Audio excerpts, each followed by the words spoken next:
மனிதர்கள் உண்டு. அவர்கள் எப்படி ஒருவன் ஒன்றை செய்தால் அதுக்கு நேராக செய்வான். ஒரு அடி வச்சானா இன்னொரு அடி வைப்பான், அல்லது 2 அடி வச்சானா 2 அடி வைப்பான். என்ன இவ்வளவு ஏமாத்துறானா நான் அவ்வளவு ஏமாத்துவா. ஆனா ஒரு முத்தகி, ஒரு முஹ்சின் யார்? அவன் அநீதம் செய்யப்பட்டால் மன்னிப்பான், அவனுக்கு சிரமத்தை கொடுத்தால் பொறுமை காட்பான், அவனுக்கு கொடுக்காமல் தடுத்து கொண்டால் அவன் கொடுப்பான், அவனை வெட்டி வாழ்ந்தால் சேர்த்து வாழ்வான். ரசூலுல்லாஹி ஸல்லல்லாஹு அலைஹி வஸல்லம் அதனால் தான் சொன்னார்கள், சில்மன் கதஅக், உன்னை வெட்டி வாழ்பவனை சேர்த்து வாழ். வஅதி மன் ஹரமக், உனக்கு தடுத்து கொண்டவனுக்கு நீ கொடு. வஅஃபு அம்மன் ஸலமக், உனக்கு அநீதம் செய்தவனை மன்னித்து விடு. இன்னைக்கு நீங்க மன்னிங்க, அல்லாஹ் உங்களை மன்னிப்பான்லாம் சொல்லவே இல்லை. இன்னைக்கு சொல்ல விரும்புவது, நீங்கள் மன்னித்தால் தான் அல்லாஹ் உங்களை மன்னிப்பான். இது சாய்ஸ் கிடையாது. ஒருவரை மன்னிக்கிறதுங்கிறது உங்களுடைய விருப்பம் கிடையாது, அல்லாஹ்வுடைய கட்டளை. அல்லாஹ்வுடைய கட்டளை எப்படி? நீங்கள் மன்னித்தால் அல்லாஹ் உங்களை மன்னிப்பான்.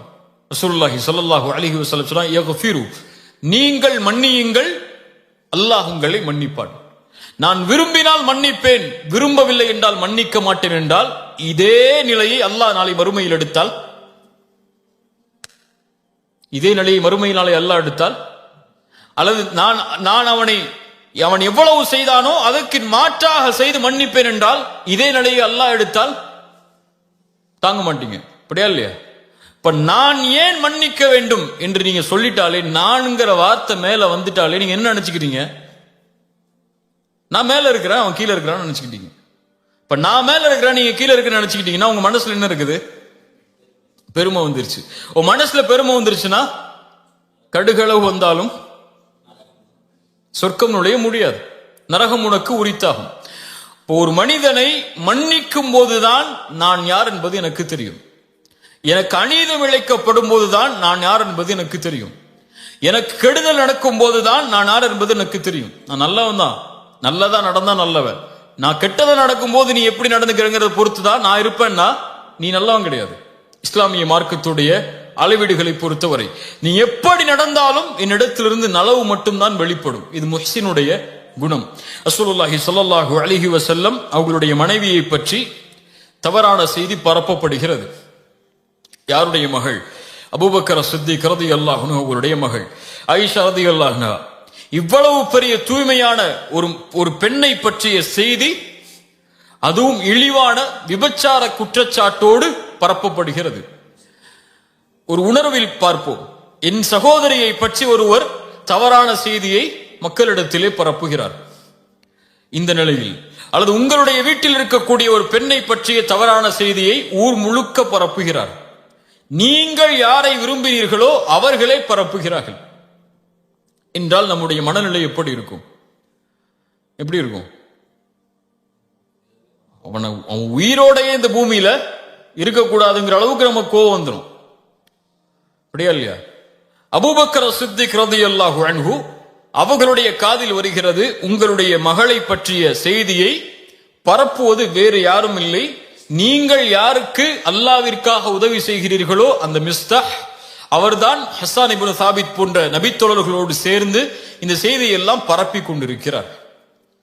மிஸ்தாஹ் நான் உண்டு இல்லைன்னு பண்ணிட போறேன்னு அபூபக்கர் ரலியல்லாஹு அன்ஹு சொல்லல. ஒரே வார்த்தை சொன்னாங்க, நான் மிஸ்தாஹுக்கு செஞ்சு வந்த உதவியை நிறுத்த போறேன். நான் மிஸ்தாஹுக்கு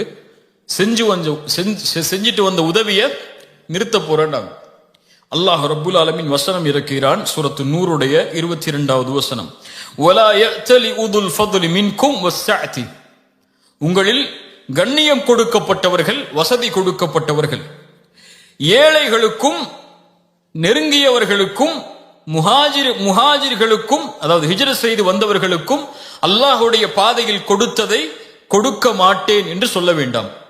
வல் யஅஃபு வல் யஸ்ஃபஹு, அவர்களை மன்னிக்கட்டும், அதை பொருட்படுத்தாமல் இருக்கட்டும், விட்டு கொடுக்கட்டும். அது அலா துஹிப்பூன யக்ஃபிரல்லாஹு லக்கும், அல்லாஹ் உங்களை மன்னிப்பதை நீங்கள் விரும்பவில்லையா? இங்கதான் அல்லாஹ் அந்த கேள்வியை நிலைநாட்ட விரும்புகிறார். அல்லாஹ் உங்களை மன்னிப்பதை நீங்கள் விரும்பவில்லையா? அப்போ நீங்க அல்லாஹ்வுக்காக ஒருவருக்கு உதவி செய்றீங்க, ஆனால் உங்களுடைய மகளை பற்றி பேசுகிறார் என்பதற்காக யாருடைய உதவி நிப்பாட்டுறீங்க? யாருக்காக செஞ்ச உதவியை நிப்பாட்டுறீங்க? அப்ப உங்க சுயநலம் வந்துருச்சா இல்லையா? அங்க அல்லாவுக்காக செய்ததை நிறுத்துகிறீர்கள், மேலும் அவரை மன்னிக்கவில்லை. நீங்கள் அல்லாஹ் உங்களை மன்னிக்க வேண்டும் என்று விரும்புகிறீர்கள், ஆனால் அதே மன்னிப்பை சக மனிதர்கள் உங்களுக்கு செய்தால் நீங்கள் கொடுக்கவில்லை. அல்லாவின் மன்னிப்பை நீங்கள் விரும்புகிறீர்கள் என்றால் அபூபக்கரே நீங்கள் அவரை மன்னித்துதான் ஆக வேண்டும். இதைத்தான் அல்லாஹ் சொல்ல வர்றான். நீங்கள் இதை விட்டு கொடுத்துதான் ஆக வேண்டும். மன்னியுங்கள் அபூபக்கரே, விட்டு கொடுங்கள். அபூபக்கர் ரலியல்லாஹு அன்ஹு உடனடியாக சொன்னார்கள், ஆம் யா அல்லாஹ், உன் மீது சத்தியமிட்டு சொல்கிறேன், உன் மன்னிப்பை நான் விரும்புகிறேன். இங்க நான் செய்யறது எதுக்காகத்தான்? என்னுடைய ஈகோ புதஞ்சு போச்சுங்கிறதுக்காக இல்ல, உனக்காகத்தான். அவரை நான் மன்னிக்கிறேன், அவர் மேல நான் கோபத்தை வெளிப்படுத்தல. எனக்கு உன் பாவ மன்னிப்பு முக்கியம் யா அல்லாஹ். ஏன்? இந்த மனிதர்கள் எனக்கு செய்யக்கூடிய பாவத்தை விடவெல்லாம் உனக்கு நான் பாவம் செஞ்சிருக்கேன். இல்லையா? எல்லா மனிதர்களும் அதுல ஈக்குவல் தானே. ஒவ்வொரு ஆளும் ஒவ்வொருடைய பாவத்துல தான் மேல வருவோம் சொல்லி எல்லாமே பாவிகள் தான். ஆதமுடைய பிள்ளைகள், அல்லாஹ் பாதுகாத்த நபிமார்களை தவிர பெரும் பாவங்களை விட்டு விலகியவர்கள் அவர்கள். மற்றபடி மனிதர்கள் எல்லோரும் பாவிகள் தான். எல்லோருமே அதற்கு உரித்தானவர்கள் தான் அல்லாஹ்வுடைய மன்னிப்புக்கு. எனக்கு அல்லாஹ்வுடைய மன்னிப்பு தேவைன்னு யாரா சொல்ல முடியுமா? எல்லாருக்கும் அல்லாஹ்வுடைய மன்னிப்பு தேவை. உனக்கு அல்லாஹ்வுடைய பாவ மன்னிப்பு வேண்டும் என்றால் நீங்கள் மன்னியுங்கள். அபூபக்கர் சொன்னார்கள், யா அல்லாஹ், நான் அதை விரும்புகிறேன். மிஸ்டர் ஹக்கு, நான் எதை செய்து வந்தேனோ அதை நான் செய்வேன். உடனடியாக சொன்னார்கள், வல்லாஹு கஃபூருர் ரஹீம். அல்லாஹ் பாவங்களை மன்னிப்பதை விரும்புகிறான், இரக்கம் காட்டுவதை அல்லாஹ் விரும்புகிறான். சூரத்து தகாபுனுடைய 14வது வசனத்தில் அல்லாஹ் சொல்கிறான், வ இன் தஅஃபு வ தஸ்ஃபஹு வ தக்ஃபிரு, மன்னித்து விளக்கி அதை நீங்கள் மறைத்துக் கொண்டால், நீக்கிக் கொண்டால், ஃப இன்னல்லாஹ கஃபூருர் ரஹீம், அல்லாஹ் பாவங்களை மன்னிப்பவன், அல்லாஹ் இரக்கம் காட்டக்கூடியவன். இப்ப இந்த வசனங்களில் அல்லாஹ் எதை நிலைநாட்ட விரும்புகிறான்? இஹ்சானை நிலைநாட்ட விரும்புகிறான். இஹ்சான் என்றால் என்ன? நீங்கள் அல்லாஹ் உங்களிடத்தில் நடந்து கொள்ள வேண்டும் என்றால் நீங்கள் படைப்புகளிடத்தில் அப்படி நடந்து கொள்ளுங்கள். குறிப்பாக இந்த விஷயத்தில் நீங்கள் அல்லாஹ்வுடைய மன்னிப்புக்கு உரித்தானவர்களாக ஆக வேண்டும் என்றால் சக மனிதர்கள் செய்த பாவத்தை நீங்கள் மன்னித்தே ஆக வேண்டும். இல்ல பழி தீர்க்கிறதுக்கு மார்க்கம் அனுமதி கொடுத்திருக்கு, நான் பழி தீர்ப்பேன் நீங்க நினைச்சீங்கன்னா இதே பழி தீர்க்கிறதுக்கு அல்லாஹ்விடத்திலே உரிமை இருக்கு. இதே பழி தீர்க்கிறதுக்கு அல்லாஹ்விடத்திலே உரிமை இருக்கு. இப்ப அந்த உரிமையை நீங்கள் எடுத்துக்கொண்டால் அதே உரிமையை நாளை மறுமையில் அல்லாஹ் எடுப்பான். நல்லா புரிஞ்சுக்கோங்க. பழி தீர்க்கிறதுக்கு உரிமை இருக்கு, சரி குர்ஆன் வசனத்தை பேசுங்க, கைக்கு கை காலுக்கு கால்னா பேசுங்க. இதே விஷயத்தை நாளை மறுமையிலும் அல்லாஹ் தேர்ந்தெடுப்பான். அல்லாஹ் உங்களை நாளை மறுமையில் அதை தேர்ந்தெடுக்க கூடாது என்றால் நீங்கள் தேர்ந்தெடுக்க வேண்டியது மன்னிப்பை. இன்னைக்கு சொந்த சகோதரன் தன்னோடு பிறந்து ஒரே வீட்டில் ஒரே படுக்கை அறையில் படுத்து ஒரே விதமான வளர்ப்பில் வளர்க்கப்பட்ட அத்துணை ஆண்டுகள் வளர்ந்த சகோதரர்கள் இன்று பேசுவதில்லை. ஏன் பேசுறதில்லை? அவங்க மனைவி இவங்க மனைவியை பற்றி சொல்லியிருப்பாங்க, இவங்க அவங்க மனைவியை பற்றி சொல்லியிருப்பாங்க. அதனால என்ன ஆகும்? ரெண்டு பேரும் அவன் எப்படி பேசலாம், அவங்க எப்படி பேசலாம், இதுதான் பிரச்சனைங்க. ஒரு சாதாரண விஷயத்துக்கு நடக்கக்கூடிய பிரச்சனை. என்ன ஈகோ வந்துடும் அவருக்கு? ஏன் மனைவியை பத்தி அவர் எப்படி பேசலாம், அவர் மனைவியை பத்தி நான் எப்படி பேசலாம்? இது ஒரு எக்ஸாம்பிளுக்காக சொல்றேன். நீ எவ்வளவு விஷயங்கள் இருக்கு.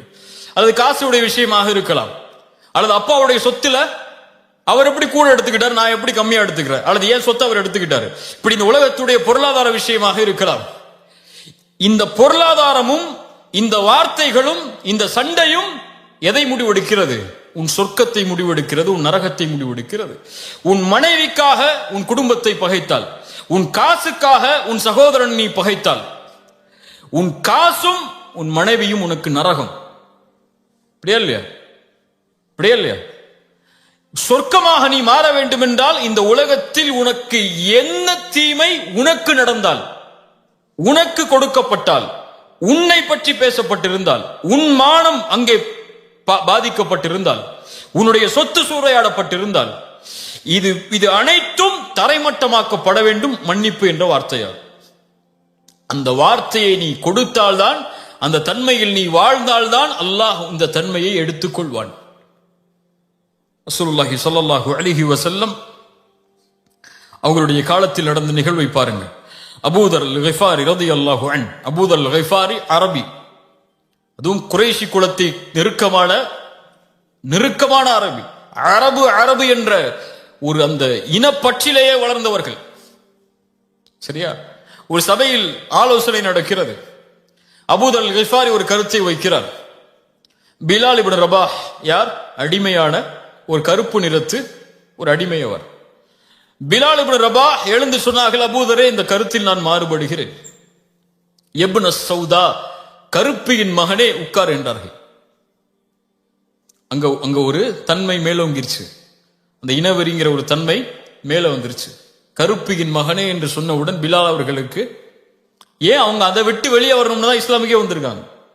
அந்த கருப்பினத்தை விட்டு வெளியே வந்து மதிக்கப்படணுங்கிறதுக்காக தான் இஸ்லாமை தேடி வந்திருக்கிறாங்க. இப்ப அதுவே மறுக்கப்படும் போது பிலால் அவர்கள் மனம் துவண்டு விடுகிறார்கள். உடனடியா பகை பார்த்துக்கலான்லாம் போகல. இந்த பிரச்சனை தீர்க்கப்படணும். நல்ல தன்மையை கவனிங்க. அந்த பிரச்சனை தீர்க்கப்படணும். ரெண்டு பேருக்குள்ள பகைமை உருவாயிடுச்சு. அவரால் முகம் கொடுத்து பேச முடியல. அதுக்கப்புறம் அந்த முகம் கொடுத்து பேசுறதுக்கு யாராவது வேணும். யார்கிட்ட போக முடியும்? ரசூலுல்லாஹ்ட்ட போறாங்க. ரசூலுல்லாஹ்ட்ட போன உடனே நிகழ்வு சொல்றாங்க. அபூதர் அல்-கிஃபாரியை கூட்டுவாங்க. ரசூலுல்லாஹ் கூட்டு வந்து சட்டையை பிடிச்சாங்க. அபூதர், பிலால் அவர்களுடைய தாயை பற்றி நீ பேசினாயா? நீ ஜாஹிலியத், அறியாமை கால மக்கள் எதில் இருக்கிறார்களோ அதில் தான் இன்னும் இருக்கிறாய் என்றார்கள். ரசூலுல்லாஹ் சொன்ன உடனே அவங்களுக்கு பட்டுடுச்சு. தப்பு பண்ணிட்டோம். சரியா? தப்பு பண்ணிட்டோம். பெரிய தப்பு பண்ணிட்டோம். நம்மளை மேன்மையா நினைச்சிட்டோம், ஒருத்தரை கீழே நினைச்சிட்டோம். உடனடியாக மதீனாவில் அன்சாரிகள் எல்லோரும் நிற்கக்கூடிய சூழ்நிலை. மதீனாவுடைய இடம் எல்லாரும் பார்க்கறாங்க. எல்லாரும் பார்க்கட்டும் என்று பிலால் அவர்களுக்கு முன்னால் படுத்து சொன்னார்கள், பிலாலே, என் மீது ஏறு. நீ என் மீது ஏறி இந்த மக்களுக்கு நிரூபித்து விடு, நீதான் என்னை விட மேன்மையானவன் என்று. அது நடக்கும் வரை இந்த இடத்திலிருந்து நான் எழுந்திருக்க மாட்டேன் என்று படுத்துக் கொள்கிறார்கள். உடனடியாக பிலால் அவர்கள் எடுத்து அவர்களை கைப்பிடித்து தூக்கி கட்டி அடைத்தார்கள். அவங்களுக்கும் பழி தீர்க்கணுங்கிற நோக்கம் இல்லை. அவங்க தவற உணர்ந்துட்டாங்க. ரெண்டு பேரும் சகோதரர்களா மறுபடியும் வாழணுங்கிறதுக்காகத்தான் ரசூலுல்லாஹ்ட்டயே அவங்க போனாங்க. இல்ல மறைச்சு அந்த பகையை வேற வகையில வெளிப்படுத்தி இருக்கலாம்.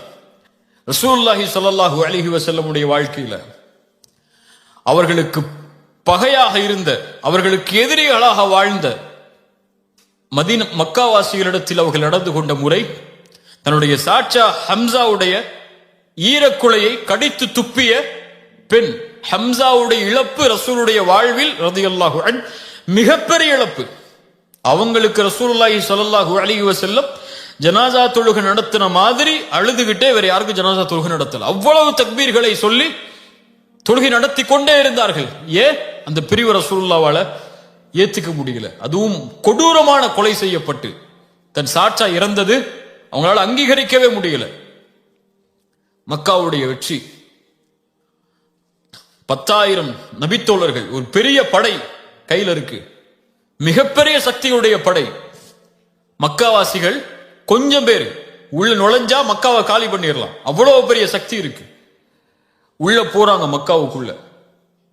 எல்லாரும் சொல்றாங்க, இன்னைக்கு ரசூலுல்லாஹ் எப்படி நடந்து கொள்ள போறாங்கன்னு பாருங்கன்னு அழைச்சாங்க எல்லா மக்காவாசிகளையும். யா மஅஷர குரைஷ் மா ததுன்னூன அன்னி ஃபாயிலும் பிக்கும், எப்படி நான் நடந்து கொள்வேன் என்று நினைக்கிறீர்கள்? மக்காவாசிகள் சொன்னார்கள், ஹைரன் அஹுன் கரீம் வப்னு அஹின் கரீம், கண்ணியமிக்க சகோதரனின் மகன், கண்ணியமிக்க சகோதரனின் மகன் நீங்கள். சொன்னார்கள், என் சகோதரன் யூசுப் என்ன வார்த்தையை சொன்னாரோ அதே வார்த்தையை சொல்கிறேன். லா தஸ்ரீப அலைக்குமுல் யௌம் யக்ஃபிருல்லாஹு லக்கும், உங்கள் மீது நான் பழி தீர்க்க மாட்டேன், உங்கள் எல்லோரையும் மன்னித்து விடுகிறேன் என்று ரசூலுல்லாஹி ஸல்லல்லாஹு அலைஹி வஸல்லம் சொன்னார்கள். இத்ஹபு அன்துமுத் துலகா ஃபஅன்துமுத் துலகா, நீங்கள் எல்லோரும் விடுதலை செய்யப்படுகிறீர்கள். ரசூலை விடவா நாம் மேன்மையானவர்கள்? ரசூலுக்கு ஒருவர் செய்த பாவத்தை விடவா என் சகோதரன், என் குழந்தை? இன்னைக்கு எவ்வளவு பிரச்சனைகள் இருக்கு சமூகத்துல, அப்படியா இல்லையா? பள்ளிவாசல் தலைவருக்கு இடையில சண்டை நடக்கும், யார் தலைவருங்கிற போஸ்டுக்கு. அல்லது அங்க மஷூரா நடந்துட்டு இருக்கிறோம், ஒரு ஏதாவது சொல்லிடுவாரு, ஒரு ஏதாவது சொல்லிடுவார், அவ்வளவுதான். அந்த பள்ளிவாசல் விஷயமே எங்க போய் நிற்கும்? கோர்ட்ல நிற்கும், அப்படியா இல்லையா? அல்லது தான் கல்யாணம் பண்ண சொன்ன பிள்ளைய தான் பையன் கல்யாணம் பண்ணலங்கிறதுக்காக எத்தனையோ வருஷம் பேசாம இருக்கக்கூடிய பெற்றோர்கள் இருக்காங்க. புரியுதா? இன்னும் இந்த சமூகத்தில் இருக்கக்கூடிய இந்த மாதிரி விஷயங்கள் எடுத்தீங்கன்னா சாதாரண விஷயத்துக்கா இருக்கும், ஒண்ணுமே இல்லாத விஷயத்துக்கா இருக்கும். எங்க அம்மா உங்க அம்மா என்னை பார்த்து இப்படி சொல்லிட்டாங்க, அதனால மௌத்து வரைக்கும் உங்க அம்மாட்ட பேச மாட்டேன். ஒய்ஃபுடைய சபதம். அதே சபதம் மாமியார்ட்ட, ஒய்ஃபு என்னை பார்த்து இப்படி பேசிட்டா, அதனால நான் மௌத்து வரைக்கும் இப்படி பேச மாட்டேன். எப்படி எடுத்துக்கிட்டேன்னு வச்சீங்கன்னா, இந்த சமூகத்துல ஒவ்வொரு குடும்பத்திலையும் ஒவ்வொரு வீட்லயும் நுழைஞ்சு பாத்தீங்கன்னா இந்த மாதிரி சண்டை 1000 லட்சம் இருக்கும். எல்லா வீட்லயும் இருக்கும், எங்க வீட்ல இருக்கும், உங்க வீட்ல இருக்கும். இப்போ இதெல்லாம் இருக்குது. சரி, இப்ப என்ன முடிவு? இப்போ அல்லாஹுவை ஏற்றுக்கொண்ட முஸ்லிம்கள் நாங்கள் என்றால், அல்லாஹ்வுடைய நம்பிக்கையில் வாழக்கூடிய முஸ்லிம்கள் நாங்கள் என்றால், எங்களுடைய பாவங்களை, நாங்க தொழுகையை விட்டதை, நாங்க தவறான காட்சிகளை பார்த்ததை, நாங்க தவறான செயல்பாடுகள் செய்ததை, இப்படி நாங்க அல்லாஹ்வுக்கு செய்த பாவங்களை அல்லாஹ் எங்களுக்கு மன்னிக்கணும்னா நாங்க இவங்களை மன்னிச்சுதான் ஆகணும்.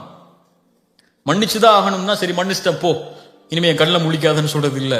அந்த மன்னிப்பு அல்லாஹ் அங்க சொல்லவே இல்லை. அந்த உறவு கெட்டு விட்டால் மன்னிப்பை வழங்கினால் அந்த உறவு சீர்படுத்தப்படும். அடுத்து அந்த உறவு எப்படி முன்னால் இருந்ததோ அதை விட மேன்மையாக்கப்படும். இல்ல இல்ல அவர் செஞ்ச பாவம் பெரிய கோடிங்க, என் கோடியை கை வச்சிட்டாருங்க அவரு, அல்லது என் சொத்துல கை வச்சிட்டாருங்க அவர் செஞ்ச பாவத்தை மன்னிக்கவே முடியாதுங்க அப்படிங்கிற விஷயம்லாம் உலகத்தில் எதுவுமே கிடையாது. ஏன்னா இந்த உலகத்தில் எதுவுமே உனக்குள்ளது இல்லை கை வைக்கிறதுக்கோ அல்லது அவர் உன்னுடைய விஷயத்தை பங்கப்படுத்துறதுக்கோ. நீ அந்த ஸ்டாண்ட் எடுக்கிறியா, எடுத்துக்கோ, பிரச்சனையே இல்லை, எடுத்துக்கோ. உனக்கு உன்னுடைய இது எக்ஸப்ஷனுங்க, இதெல்லாம் மன்னிக்க முடியாது, மன்னிச்சிட்டா அவர் வேற வழியில போயிடும். இப்படிலாம் நீங்க என்னென்ன எக்ஸப்ஷனா சொல்லிக்கோங்க. இதே எக்ஸப்ஷனா நாளைக்கு மறுமையில பாப்பீங்க. இந்த செயல் இருந்தால் இதே செயலோடு அல்லாஹ் நாளை மறுமையில் உங்களிடத்தில் நடந்து கொள்வான். இதைத்தான் இஸ்லாம் இஹ்சானாக எமக்கு கற்றுக் கொடுக்கிறது. ரசூலுல்லாஹி ஸல்லல்லாஹு அலைஹி வஸல்லம் உடைய மனைவியுடைய செயலை பாருங்கள். சஃபியா ரலியல்லாஹு அன்ஹா, இவர்கள் யார்? சஃபியா யார்? எந்த குலத்து பெண் அவர்கள்? யூத பெண். சத்தமா சொல்லுங்க, யூத பெண். சஃபியா ரலியல்லாஹு அன்ஹா அவங்கள பத்தி உமர் ரலியல்லாஹு அன்ஹு அவங்களோட வேலை பார்க்கக்கூடியவங்க ஒரு கம்ப்ளைண்ட கொண்டு போறாங்க. சஃபியா ரலியல்லாஹு அன்ஹா ரசூலுல்லாஹ்வுடைய மரணத்துக்கு பிறகு அவங்களுடைய யூத குடும்பத்தோடு நெருக்கத்தோடு நடந்து கொள்கிறார்கள். இதை பத்தி விசாரிங்கிறாங்க. இது நம்மள்ட்ட சொல்லப்பட்டா நம்மளால யாராவது நம்மளை பத்தி, நம்ம கூட இருக்கவங்களை பத்தி யாராவது நம்மள்ட்ட சொல்லிட்டா, அப்படியா சரி நான் பாத்துக்கிறேன் அப்படின்னு சொல்லி மனசுல வச்சுப்போம். உமர் ரலியல்லாஹு உடனே கூப்பிட்டாங்க அவங்கள, யாரா இருந்தாலும் வாங்கன்ட்டாங்க. ஒரு கம்ப்ளைண்ட் வந்திருக்கு, முன்னாடி வாங்க. சஃபியா இவர்கள் சொல்வது உண்மையா? சஃபியா ரலியல்லாஹு அன்ஹா சொன்னார்கள், யா உமர், அவர்கள் நான் இஸ்லாமை ஏற்றுக்கொண்டாலும் அவர்கள் யார்தான்? என் குடும்பத்தார்கள். அவர்களை பகைத்து வாழ்வதற்கு எனக்கு இஸ்லாம் அனுமதி அளிக்கல. அவர்களை நெருக்கமாகத்தான் நான் வாழ முடியும், அவங்களோடு பேசி பழகிதான் என்னால இருக்க முடியும். அவர்கள் வேறு மதத்தை சார்ந்தவர்கள் என்பதால் இஸ்லாம் எனக்கு அந்த உறவை துண்டிக்க சொல்லவில்லை. நான் இருப்பதில் எந்த தவறும் இல்லை. அல்லாஹ்வுடைய மார்க்கம் எந்த அளவோடு நடந்து கொள்ள சொல்கிறதோ அந்த அளவோடு தான் நடந்து கொள்கிறேன். உமர் ரலியல்லாஹு அனுப்பிடுறாங்க. நம்மளா தான் என்ன செஞ்சிருப்போம்? நம்மளோட இருக்கக்கூடியவர் நம்மளை பத்தி ஒருத்தட்ட போய் பேசிட்டாரு, இடத்த காலி பண்ணிட்டே இல்லையான்னு சொல்லியிருப்போமா இல்லையா? அதுவும் அவங்களுக்கு வேலை பார்க்கக்கூடிய அடிமை பெண், என்னன்னா நடந்துக்கலாம், அப்படியா இல்லையா? ஒரே வார்த்தையில் வந்து சொன்னாங்க, இத்ஹபி ஃபஅன்தி ஹுர்ரா லிவஜ்ஹில்லாஹ், அல்லாஹ்வுடைய முகத்துக்காக உன்னை நான் விடுதலை செய்கிறேன், சென்று விடுனாங்க. அந்த அடிமைத்தனத்தில் இருந்து அவர்களை விடுவித்தார்கள். வல ஆஃபீன அனின் நாஸ், அதான் அங்க செய்ய வேண்டிய ஒரு அடிமையை விடுதலை செய்தார்கள். ஏன்? அல்லாஹ்வுக்காக. நான் அவங்களை மன்னிக்கணும். அந்த மன்னிப்புக்கு என்ன கொடுக்க முடியும்? அதுதான் நமக்கு செஞ்ச பாவத்துக்கு நம்ம கொடுக்கக்கூடிய மிகப்பெரிய தண்டனை. மன்னிப்புதான் தண்டனையை தவிர வீரத்தை காட்டுறது இல்ல தண்டனை, கோபத்தை காட்டுறது இல்ல தண்டனை. ஒருவர் உணர்ந்து கொள்ளணும் உங்களுக்கு செஞ்சதன்னா அவரை மன்னிச்சு அவரோட சேர்ந்து வாழுங்க. எத்தனையோ குடும்ப உறவுகளில் தந்தை தாய், பிள்ளைகள் பெற்றோர்கள், மனைவி கணவன், கணவன் மனைவி, பிள்ளைகள், சகோதரர்கள், நண்பர்கள், அண்டை வீட்டார்கள் என எத்தனை உறவுகள் இந்த சமூகத்தில் சீர்குலைந்து வெறும் காசு என்பதற்காக, வெறும் ஈகோ என்பதற்காக, வெறும் வார்த்தை சொன்னதற்காக, அல்லது வெறும் உறவை ஏதோ சில வார்த்தைகளில் வர்ணித்ததற்காக, அல்லது தன்னை பற்றி பேசினான் என்பதற்காக, அல்லது தன்னை பற்றி தன் மானத்திற்கு பங்கம் விளைவிக்கக்கூடிய காரியத்தை செய்து விட்டார் என்பதற்காக உங்களுடைய பகையை நீங்கள் வைத்திருந்து அந்த பகையை வளர்த்து கொண்டு இருந்தால் ஒன்றை உணர்ந்து கொள்ளுங்கள், நீங்கள் ரசூலை விட மேன்மையானவர்கள் அல்ல, நீங்கள் அபூபக்கரை விட மேன்மையானவர்கள் அல்ல, நீங்கள் ஆயிஷாவை விட ரலியல்லாஹு அன்ஹா அவர்களை விட மேன்மையாளர்கள் அல்ல. அவர்களே தங்களுடைய மானத்தில் தங்களுடைய விஷயத்தில் பங்கம் இழைக்கப்பட்டாலும் மன்னித்திருக்கிறார்கள் என்றால் அவர்களும் அல்லாஹ்வுடைய மன்னிப்பை தேடினார்கள். நானும் மன்னிப்பை தேடுகிறேன் என்றால் மன்னியுங்கள். மன்னிக்க மாட்டேன்னு பெருமை காட்டிட்டு உட்கார்ந்து இருந்தீங்கன்னா, நான் பேச மாட்டேன், நான் அவன்கிட்ட சேர மாட்டேன், நான் அவனுக்கு போன் பண்ண மாட்டேன், அவன் பேசட்டும், அவன் பேசுறான் நான் பேசுறேன், அவன் எனக்கு நடந்து கூட நான் நடந்துக்கிறேன், அவன் என்கிட்ட சேர்த்து வரட்டும் நான் சேர்ந்து வாழ்ந்துக்கிறேன், இப்படின்னு பெருமை பேசிக்கிட்டே இருந்தீங்கன்னா இதே செயல்பாட்டை நாளை மறுமையில் அல்லாஹ்விடத்தில் எதிர்பார்ப்பீர்கள். அல்லாஹ் ரப்புல் ஆலமீன் இந்த தன்மையை செயல்படுத்துவதற்கு அல்லாஹ் எனக்கும் உங்களுக்கும் ஆற்றல் தருவானாக.